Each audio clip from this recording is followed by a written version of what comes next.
ಸಾದಳ್ಳಿ ಅಂತ ಗ್ರಾಮದಲ್ಲಿ ಅಣ್ಣ ತಮ್ಮಂದ್ರಿದ್ರು. ಅಣ್ಣ ಬೆಂಗಳೂರಲ್ಲಿ ಕೆಲಸದಲ್ಲಿದ್ದ, ತಮ್ಮ ಊರಲ್ಲಿದ್ದ. ಒಂದು 10 ಎಕರೆ ಜಮೀನಿತ್ತು, ಗದ್ದೆ. ಅಣ್ಣ ಒಳ್ಳೆ ಸಂಪಾದನೆ ಮಾಡ್ತಿದ್ದ, ಆದ್ರೂ ಊರಿಗೆ ಬಂದು ತಮ್ಮನ ಮನೆಯೆಲ್ಲ ಕಟ್ಸ್ಕೊಟ್ಟ. ಒಂದು ದಿವ್ಸ ಫೋನ್ ಮಾಡ್ದ ಅಣ್ಣ ತಮ್ಮನಿಗೆ, ತಮ್ಮ ನಾಳಕ್ಕೆ ಊರ ಯಜಮಾನ್ರು 4 ಜನ ಸೇರಿಸ್ಬಿಡಪ್ಪ ಅಂದ. ಯಾಕಣ್ಣ ಅಂದ. ಯಾಕಣ್ಣ ಅಂದರೆ ಮಕ್ಕಳು ದೊಡ್ಡವ್ರು ಆದಕ್ಕನಪ್ಪ, ಹಿಂಗೆ ಇರೋಕ್ಕಾದದ, ಅದೇನು ದೊಡ್ಡವ್ರ ಸಮ್ಮುಖದಲ್ಲಿ ಭಾಗ ಮಾಡ್ಕೊಂಬಿಟ್ರೆ ಆಯಿತು ಅಂದ. ಹೋಯ್ತು ತಮ್ಮಂಗೆ ಜೀವ. ಬಾಗಿಗೆ ಬರ್ತಾವನೆಲ್ಲಪ್ಪ ಅವನು. ಏನೇನು ಇಸ್ಕೊಂಡನೋ, ಮನೆ ತಾನೇ ಬೋರ್ ಹಾಕ್ಸಿವಿ, ಅದು ನನಗೆ ಬೇಕು ಅಂದನೋ ಏನೋ. ತಲೆ ಕೆಡ್ಸ್ಕೊಂಬಿಟ್ಟ. ಊರ ಯಜಮಾನ್ರು ತಾವೆಲ್ಲ ಹೋಗೋ, ನನ್ನ ಗಂಟೆ ಕೂತವನೆ. ಹುಷಾರು ಅಣ್ಣ, ಎದ್ರಕೋಬೇಡಿ ನಮ್ಮ ಅಣ್ಣಂಗೆ, ಅವನೇನು ಪ್ಲ್ಯಾನ್ ಮಾಡ್ಕೊ ಬರ್ತಾಯಿದ್ದಾನೋ ಗೊತ್ತಿಲ್ಲ. ನಮ್ಮ ಅತ್ತಿಗೆ ಮೊದಲೇ ಸರಿ ಇಲ್ಲ, ಇವಸಿ ಗಟ್ಟಿಯಾಗಿ ಮಾತಾಡಿ ಕಷ್ಟಪಟ್ಟು ಉಳಿಸ್ರು. ನಾನು ತೋಟ ನೋಡ್ಕೊಳ್ಳೋಣ. ಊರ ಯಜಮಾನ್ರು ನಡ್ಲ, ಅವ್ನು ಬರಲಿ, ಅದು ಏನು ಹೇಳೋದು ನೋಡಮ್ಮ ಅಂದರು. ಹೊಡೆದಾಡಕ್ಕೆ ಬೇಕಲ್ಲಪ್ಪ, ಬಾಮೈಕ್ಳು ಬೇರೆ ಕರ್ಸವನೇ ಫೋನ್ ಮಾಡಿ. ಏನು ಅಣ್ಣ ಬಂದ, ಏನಿಲ್ಲ ಮಗ, ಊರ ಯಜಮಾನ್ರಿಗೆ ಹೇಳು ಅಂದರೆ ಊರು ಜನ ಎಲ್ಲ ಒಂದೇ ತಾಗಿ ಸೇರಿಸಿದೆ ಅಂದ. ಬೇಕಂಬ, ಭಾಗ ಮಾಡ್ಕೋ ಬೇಕನ್ನ ಅಂದ. ಇರಲಿ ನಡಿಯಪ್ಪ. ಕೂತ್ಕೊಂಡ್ರು. ಊರ ಯಜಮಾನ್ರು, ಏನಪ್ಪ ಏನೋ ಭಾಗ ತಗೋಬೇಕು ಅಂದಂತೆ. ಹೌದಲ್ವ ಸ್ವಾಮಿ, ನಾನು ನನ್ನ ತಮ್ಮ ಚೆನ್ನಾಗಿವಿ, ನಾಳಕ್ಕೆ ನನ್ನ ಮಕ್ಳು ಹಿಂಗಿರ್ಬೇಕಲ್ಲಪ್ಪ. ನನ್ನ ಮಕ್ಳು ಬಂದು ನನ್ನ ತಮ್ಮನೊಂದು ಜಗಳ ಆಡ್ಬಿಟ್ರೆ ನನಗೆ ಅದೇ ಭಯ, ಅದಕ್ಕೆ ಬಂದೀವನಿ ಅಂದ. ಹೀಗಾಯ್ತು ಬಿಡು, ಈಗ ಒಂದು ವರ್ಷದಲ್ಲಿ ಮನೆ ಕಟ್ಟಿದ್ದೀರಿ, 1 ಎಕರೆ ಗದ್ದೆ ಅದೇ, ಇವೆಲ್ಲ ಭಾಗ. ಯಜಮಾನ್ರೆ, ನಾನು ಅದಕ್ಕೆ ಬಂದಿಲ್ಲ ಕಣ್ರಪ್ಪ, ನಾನು ಅದಕ್ಕೆ ಬಂದಿಲ್ಲ. ನೀವೆಲ್ಲ ನಮ್ಮೂರು ಹಿರೀಕರು, ನಾನು ಎಲ್ಲೋ ಸೇರ್ಕೊಂಡಿವ್ನಿ. ಊರಲ್ಲಿ ಇದ್ಕೊಂಡು ನಮ್ಮ ಅಪ್ಪ ಅವ್ನು ನೋಡ್ಕೊಂಡು ನನ್ನ ತಮ್ಮ ತಿಥಿಗೆ ಬಂದೆ ಅಷ್ಟೇ. ನಾನು ನನ್ನ ತಮ್ಮ ಚೆನ್ನಾಗಿರ್ಬೇಕು. ಭಾಗ ಏನೂ ಇಲ್ಲ ಇಲ್ಲಿ. 1 ವರ್ಷದಲ್ಲಿ ಕಟ್ಟಿರೋ ಮನೆ ನಂಗೆ ಬೇಡ, ಅವನೇ ಮಡಿಕಲಿ. ಪಕ್ಕದಲ್ಲಿ 2 ಕುಂಟೆ ಸೈಟ್ ಅದೇ, ಅದೊಂಚೂರು ನನಗಿರಲಿ ಅಷ್ಟೇ. 10 ಎಕರೆ ಗದ್ದೆ ಅದು ನಂದು. ನನ್ನ ಹಳ್ಳಿ, ನನ್ನ ಗ್ರಾಮ, ನಾನು ನನ್ನ ಹೆಂಡತಿ ಸತ್ರೆ ಮಣ್ಣು ಮಾಡೋಕ್ಕೆ ಜಾಗ ಇರಲಿ. 1 ಎಕರೆ ನನಗೆ, 9 ಎಕರೆ ನನ್ನ ತಮ್ಮನಿಗೆ ಅಂದ. ತಮ್ಮ ಅಳುಗ್ ಶುರು ಆಗ್ಬಿಟ್ಟ. ನಾ ತಪ್ಪು ತಿಳ್ಕೊಬಿಟ್ಟಿದ್ನಲ್ಲಪ್ಪ. ಎಲ್ಕ ಬೆಳಗಾನ 2,000 ರೂಪಾಯಿಗೆ ಎಣ್ಣೆ ಮಾಡಿಸ್ಕೊಂಡು ಕುಣಿಸ್ಕೊಂಡು ಕೂತೀವಿ ನಾನು ಬೇರೆ. ಅಣ್ಣ ದೊಡ್ಡತನ ಮೆರೆದ್ಬಿಟ್ಟ. ಊರವ್ರು ಅಂದರು, ನೋಡ್ಲಾ ಏನಪ್ಪ ನೀ ಮಾತಾಡ್ತಿದ್ದೆ, ಅವನು ದೇವ್ರಂತೆ ಮನುಷ್ಯ ಅಂತ ಅವ್ರಂದ್ರು.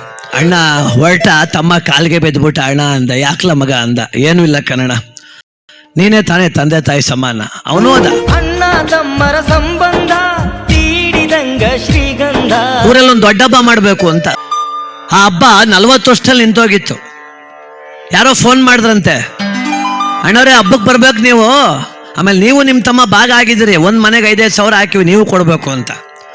ನಾನು ಬೇರೆ ಕೊಡ್ಬೇಕ್ರಪ್ಪ. ಹೌದು, ಭಾಗ ಆದ್ಮೇಲೆ ಕೊಡಲೇಬೇಕು, ನೀವು ಬೇರೆ ಆರತಿ ಕೊಡಬೇಕು ಅಂದರು. ಆಗ ಒಂಚೂರು ಯೋಚನೆ ಬತ್ತ ಅವನಿಗೆ. ಎಡ್ತಿಗಂದ, ನಾವು ಆರತಿ ಮಾಡಿಸ್ಬೇಕಲ್ಲ ಈಗ. ಅವಳೊಂದ್ಲು, ಹೌದಲ್ವಾ, ಈಗ ತಮ್ಮನಿಗೆ ಮನೆ ಕೊಟ್ಬಿಟ್ಟ ಮೇಲೆ ಆ ಮನೆ ಒಳಕ್ಕೆ ಹೋಗಿ ನಾವು ಆರತಿ ಮಾಡಿಸಿದ್ರೆ ಹಬ್ಬ ಅಲ್ಲ ಅದು. ಇನ್ನೂ ಹಬ್ಬ ಮಾಡೋಕೆ 3 ತಿಂಗಳು ಟೈಮ್ ಅದೇ. ಸುಮಾರಾಗಿ ಒಂದು ಮನೆ ಕಟ್ಟುವ ಬಿಡು ಅಂದ್ಲು. ಸುಮಾರಾಗಿ ಏನು ಚೆನ್ನಾಗೆ ಕಟ್ಟುವ ಬಿಡು ಅಂದ ಅವನು. ಊರಿಗೆ ಫೋನ್ ಮಾಡ್ದ ತಮ್ಮನಿಗೆ, ನಾಳಕ್ಕೊಂಚೂರು JCP ಅವ್ರಿಗೆ ಹೇಳ್ಬಿಡಪ್ಪ, ಜಾಗ ಕ್ಲೀನ್ ಮಾಡಿಸು ಬರ್ತೀನಿ ಅಂದ. ಆ ಮುಳ್ಬೇಲಿ ಎಲ್ಲ ಕೇಳಿಸ್ತಿದ್ರು. ತಮ್ಮನ ಹೆಡ್ತಿ ಕಿಟಕಿಲಿ ನೋಡಿದ್ಲು. ಏನು ನಿಮ್ಮ ಅಣ್ಣ ಏನೋ ಮಾಡ್ತಾವನೆ ಅಂದ್ಲು ಅವಳು. ಮನೆ ಕಟ್ಸನಂತೆ ಅಂದ ಅವನು. ಹಂಗೆ ಅಂತಿದ್ದಂಗೆ ತಪ್ಪಲೆ ರಾಪರಾಪ್ನಿ ತಗೋ ಶುರು ಆಗೋದ್ಲು ಅವಳು. ಇದ್ಯಾಕೆ ಅಂದ. ನೋಡ್ದ, ಕೊನೆಗೂ ಎಂಥ ಕೆಲಸ ಮಾಡ್ದ ನಿಮ್ಮ ಅಣ್ಣ ಅಂದ್ಲು. ಏನು ಮಾಡ್ದ ಅಂದ. ನಮ್ಗೆ ಹಳೆ ಮನೆ ಕೊಟ್ಬಿಟ್ಟು ಹೊಸ ಮನೆ ಕಟ್ಟಿಸ್ಕೊತಾವನೆ ಅಂದ್ಲು ಅವಳು. ಹಳೆ ಮನೆ ಇಲ್ಲ ಈಗ ಮನೆ ಕಟ್ಟು 1 ವರ್ಷ 8 ತಿಂಗಳಾಗದು, 2 ವರ್ಷ ತುಂಬಲಿಲ್ಲ. 1 ವರ್ಷ ಅಲ್ಲ, 1 ತಿಂಗಳಾದರೂ ಹಳೆ ಮನೆಯೇ, ಹೊಸ ಮನೆಯೇ. ನಂಗೆ ಗೊತ್ತು ನಿಮ್ಮ ಅತ್ತಿಗೆದೇ ಪ್ಲ್ಯಾನು. ನಮ್ಮ ಮುಂಚೆರೆ ಮಾಡಿ ಮನೆ ಕಟ್ಕೊಂಡು ಮೆರೆದಾಡೋಕೆ ಮಾಡ್ತಾರೋ ಕತೆ ಇದು ಅಂತ ಅವಳು. ನೀನು ಯಾಕೆ ಇಲ್ದಿರೋದೆಲ್ಲ ಯೋಚನೆ ಮಾಡಿ. ಇಲ್ದಿರೋದಲ್ಲ ಮುದವಿ, ನಿಂಗೆ ಏನು ಗೊತ್ತಾದ್ದು, ಕತ್ಗೆದಂಗೆ ಐತಿ ಅಷ್ಟೇ ನೀನು, ನಿಂಗೇನು ಗೊತ್ತಾಗೋದಿಲ್ಲ. ನಿಮ್ಮ ಅತ್ತಿಗೆ ಇಷ್ಟು ಅಪ್ಪಕ್ಕೆ ಅಂತೇಳಿ ನನ್ನ. ಸುಮ್ಮನಿರು ಆಯಿತು, ಸುಮ್ಮನಿರು ಅಲ್ಲ ಹೊಸಿ, ನಾನು ಹೇಳ್ದಂಗೆ ಕೇಳು ಅಂದ್ಲು. ಏನು, ನಾವು ಹೊಸ ಮನೆ ಕಟ್ಮ ಅಂದ್ಲು. ಹೊಸ ಮನೆ ಕಟ್ಮ, ಇರು ಮನೆ ಕಿತಾಕು ಅಂದ್ಲು. ಅದೇ ಯಾರೋ ಉಗಿತಾರ ನಮ್ಮ ಅಷ್ಟೇ. ಈಗ 1 ವರ್ಷ 8 ತಿಂಗಳ ಮನೆ ಕಟ್ಬಿಟ್ಟು ಕಿತಾಕು. ಅವ್ರ ಮುಂಚೆರೆ ಆಟಕ್ಕೆ ಬದುಕ್ಬೇಕು, ನಾವು ಛಲಕ್ಕೆ ಬದುಕಿದ್ಮೇಲೆ ಬದುಕು ಯಾಕಿದು ಅಂದ್ಲು. ಅಲ್ಲ ಕಣಮಿ, ದುಡ್ಡು ಹೇಳ್ತಾರನೆ, ಸಾಲ ಮಾಡ್ಕಟ್ಟು ಗಂಡ್ಸಲು ನೀನು ಅಂದ್ಲು. ಕೆಲಸ ನೋಡು, ಹಾಗೆಲ್ಲ ಆಗುದಿಲ್ಲ ಅಂದ ಅವನು. ಹಂಗಂದಿಯಾ, ನಿಮ್ಮ ಅಣ್ಣ ಹಾಕ್ಸುಕ್ ಬರ್ಲಿ, ಅವತ್ತೇನು ಹೆಣ ಕಸ ದೊಯ್ತೀನಿ ನಾನು ಅಂದ್ಲಿ ಅವಳು. ಹಣೆ ಬರವೆ. ಅವನು ಯೋಚನೆ ಮಾಡ್ದ. ಇನ್ನು ಹೆಡ್ತಿ ಸತ್ತೋಗ್ಬಿಟ್ರೆ ನನ್ಗತಿ ಏನಪ್ಪ, ಪ್ರಪಂಚ ಹೆಂಗಾಗದು ಈಗ ಅಂದರೆ, ಯಾರು 30 ವರ್ಷದೊಳಗೆ ಒಳಗೆ ಹೆಣ್ಮಗಳಿದ್ದು ಗಂಡು ಸತ್ತೋಗ್ಬಿಟ್ರೆ ಸಂದೆ ಹೊತ್ತು ಮದುವೆ ಆಯ್ತೀವಿ ಅಂತ ಯಾರೋ ಬರ್ತಾರೆ. 2 ಸತ್ತೋದ್ಲು ಅಂದರೆ ಮುಗೀತಲ್ಲ ಅವನ ಕತೆ.